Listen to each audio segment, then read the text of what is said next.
মহাবিশ্ব সৃষ্টির পূর্বে আল্লাহ কি করতেন? মহাবিশ্ব সৃষ্টির পূর্বে আল্লাহ কি করতেন?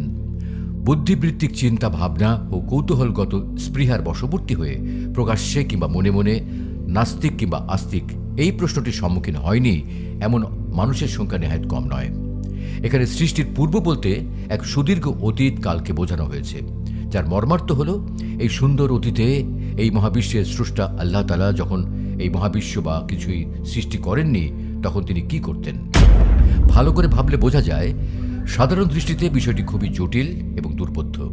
তবে বিষয়টি বুঝতে হলে প্রাথমিকভাবে আমাদের সময়ের প্রকৃত ধারণাটি সরলভাবে বুঝতে হবে যে প্রকৃতপক্ষে সময়ের প্রকৃতি বা কী রকম। আমাদের সরল দৃষ্টিতে সময় সবার জন্য এক, কিন্তু আসলে ব্যাপারটা সেরকম নয়। সময় স্থান ও গতিভেদে আপেক্ষিক, যা এক এক ব্যক্তির কাছে গতিভেদে এক এক রকম। আইনস্টাইনের আপেক্ষিকতার তত্ত্ব প্রমাণ করে যে সময় এবং স্থানের মধ্যে পার্থক্য রয়েছে। চলুন একটি সহজ উদাহরণ দ্বারা বিষয়টি আরও গভীরভাবে বোঝার চেষ্টা করি। 2 কিলোমিটার রাস্তা হেঁটে পাড়ি দিতে কতক্ষণ সময় লাগতে পারে? আনুমানিক 1 ঘন্টা। এখন এই একই পথটি যদি সাইকেল যোগে পাড়ি দেওয়া হয় তাহলে কতক্ষণ সময় লাগতে পারে? অবশ্যই 20 মিনিট কিংবা সর্বোচ্চ 25 মিনিট। সুতরাং দেখা যাচ্ছে যে গতি যতই বৃদ্ধি পাচ্ছে সময়ের গতি ততই যেন মন্থর হয়ে আসছে। এখন এই 2 কিলোমিটার পথ যদি এরোপ্লেনে পাড়ি দেওয়া হয় নিশ্চয়ই 2 বা 3 সেকেন্ডের বেশি লাগবে না। যদি এই পথ আলোর গতিতে পাড়ি দেওয়া হয় তবে কত সময় লাগতে পারে? আলোর গতি হচ্ছে এই মহাবিশ্বের সবচেয়ে দ্রুত। প্রতি সেকেন্ডে 3 লক্ষ কিলোমিটার পথ পাড়ি দেয় আলো। এজন্য 2 কিলোমিটার পথ পাড়ি দিতে আলোর সময় লাগবে 1 সেকেন্ডের 1,50,000 ভাগের 1 ভাগ, যা কিনা তুলনামূলকভাবে কোনো সময়ের মধ্যেই পড়ে না। সুতরাং আলোর গতিতে 2 কিলোমিটার রাস্তা পাড়ি দিতে সময়ের মান হবে প্রায় 0। এখন যদি আলোর গতি হয় সেকেন্ডে 3 লক্ষ কিলোমিটার, তাহলে যিনি আলোর স্রষ্টা তার কাছে সময়ের মান কেমন হবে? অতএব এই গতি লাভ করা আল্লাহ তাআলা ছাড়া আর কারো পক্ষে সম্ভব হবে না, যদি না আল্লাহ কাউকে সেই ক্ষমতা দেন সে ব্যতীত। পবিত্র কোরআনে আল্লাহ তাআলা ইরশাদ করেন, অতঃপর সবাইকে সত্যিকারের প্রভু আল্লাহর কাছে পৌঁছানো হবে। শুনে রাখো, ফয়সালা তাঁরই এবং তিনি দ্রুততম হিসাব গ্রহণকারী। আল্লাহ রাব্বুল আলামিন এই আয়াতে একটি স্পেসিফিক শব্দ ব্যবহার করেছেন এবং সেটি হলো আসরা, যার অর্থ হলো দ্রুততম। আবার শাব্দিক অর্থে এটি দ্রুত কিংবা দ্রুততর নয়। সুতরাং আল্লাহর কাছে সময়ের গতি 0 বা সময় আল্লাহর কাছে স্থির, এটাই প্রতীয়মান হচ্ছে, কারণ তিনি সময়ের চেয়ে দ্রুত কিংবা দ্রুততম।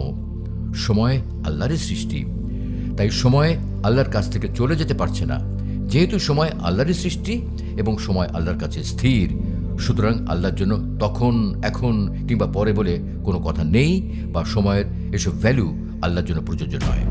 অতএব মহাবিশ্ব সৃষ্টির পূর্বে আল্লাহ কি করতেন এইরকম কোনো প্রশ্নের অস্তিত্বই থাকতে পারে না। মনে রাখা দরকার যে আমরা সময়কে অনুভব করি একটি স্রোতধারার মতোই, যেটি কেবল ভবিষ্যৎ পানে ছুটে চলছে। এজন্য আমাদের পক্ষে অতীতে ফিরে যাওয়া সম্ভব নয়, কিংবা ভবিষ্যতে কি আছে সেটা ধারণা করার ক্ষমতা আমাদের নেই। যদি এবার আমরা সময়ের প্রতিটি মুহূর্তকে স্ন্যাপশট সিরিজের অভিজ্ঞতায় একটু দেখি, তাহলে কি বোঝা যায়? মুহূর্তের পর মুহূর্ত খুলে যাচ্ছে, মুহূর্তের পর মুহূর্ত। এবার আমরা প্রতিটি মুহূর্তকে যদি সমান্তরালভাবে সাজাই, এই পৃথিবীর প্রতিটি মুহূর্ত, পৃথিবীর সূর্যকে প্রদক্ষিণের প্রতিটি মুহূর্ত এবং এই অনন্ত মহাবিশ্বের প্রতিটি মুহূর্ত, তাহলে আমরা দেখব যে প্রতিটি মুহূর্তের ঘটনাগুলো ঘটেই যাচ্ছে এবং ঘটে যেতেই থাকবে। মহাবিশ্বের প্রতিটি স্থানে, অন্যান্য সব কিছুতেই এবং সময়ের প্রতিটি মুহূর্তেই। 13.5 বিলিয়ন বছর আগে আমাদের মহাবিশ্বের সৃষ্টির সূচনা লগ্ন থেকেই মিল্কি ওয়ে গ্যালাক্সিতে নক্ষত্র গঠনের সময়, এমনকি এই পৃথিবীর সৃষ্টির সময় 4.5 বিলিয়ন বছর আগে ডাইনোসরদের যুগে, এমনকি আজ পৃথিবীর এই মুহূর্ত পর্যন্ত, যেমন আমি যখন আপনাদের জন্য এই ভিডিওটি তৈরি করছি তখনও পর্যন্ত, প্রতিটি মুহূর্তে কোনো না কোনো ক্রিয়া ঘটেই চলছে এবং চলতেই থাকবে। সুগভীরভাবে এবং সুস্থির দৃঢ় দৃষ্টি দিয়ে স্ন্যাপশটের প্রতিটি মুহূর্তকে লক্ষ্য করে দেখা যাবে যে সব কিছুই নিজের জায়গায় স্থির থেকে যাচ্ছে। তাহলে দেখা যাচ্ছে অতীত চলে যাচ্ছে না এবং ভবিষ্যৎ পূর্ব থেকেই প্রস্তুত আছে। তবে এই ব্যাপারটি সৃষ্টির জন্য বা আমাদের জন্য প্রযোজ্য নয়, আমাদের স্রষ্টার জন্যই প্রযোজ্য, কেননা সময় তার কাছে স্থির। এজন্যই আমাদের ভবিষ্যতে কি আছে তা একমাত্র মহান আল্লাহ সুবহানাহু ওয়া তাআলাই জানেন এবং আমাদের অতীতও তিনি রেকর্ড করে রাখছেন। আমি মৃতদেরকে জীবিত করি এবং তাদের কর্ম ও কীর্তিসমূহ লিপিবদ্ধ করি। আমি প্রত্যেক বস্তু স্পষ্ট কিতাবে সংরক্ষণ করে রেখেছি।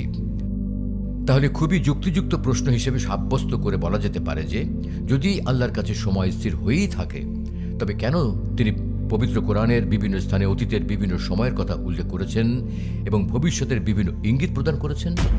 যেমন বলা যেতে পারে, তিনি কোরআনে মহাবিশ্ব সৃষ্টির ব্যাপারে বর্ণনা করেন যে তিনি এই আকাশমণ্ডলী ও পৃথিবীকে 6টি সময়কালে সৃষ্টি করেছেন।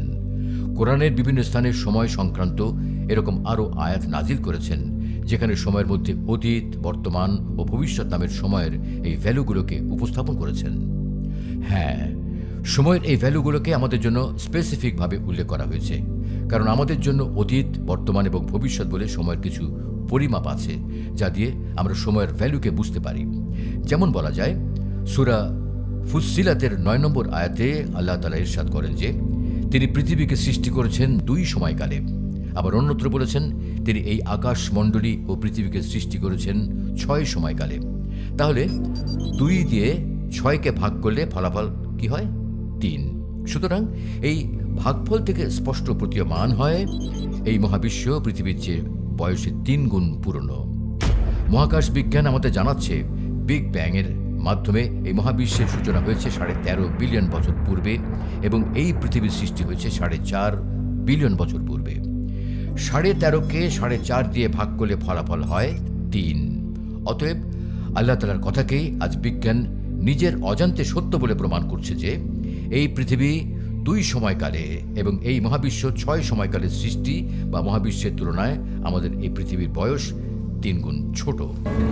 আজ থেকে প্রায় 1,500 বছর পূর্বে এই আয়াতটি এমন সময় নাজিল হয়েছে যখন মহাকাশ বিজ্ঞানের বিষয়ে মানুষ ছিল একেবারে অজ্ঞ। তবে এই মহাবিশ্বের, আমাদের এই পৃথিবীর এবং সর্বোপরি আমাদের সবার সময়ের আদি এবং অন্ত সবকিছুই আল্লাহ তাআলা কর্তৃক সুপরিকল্পিতভাবে সেটা প্রকৃত মাস্টার প্ল্যান। কারণ তার কাছে সময় স্থির, কেননা তিনি সময় চেয়ে দ্রুত। আর তাই মহাবিশ্ব সৃষ্টির পূর্বে আল্লাহ কি করতেন এরকম কোনো প্রশ্নের অস্তিত্ব থাকতে পারে না। সকল বিষয়ে আল্লাহ তাআলাই ভালো জানেন। তিনি আদি, তিনি অন্ত, তিনি ব্যক্ত, তিনি গুপ্ত, তিনি সর্ববিষয়ে সম্যক অবহিত।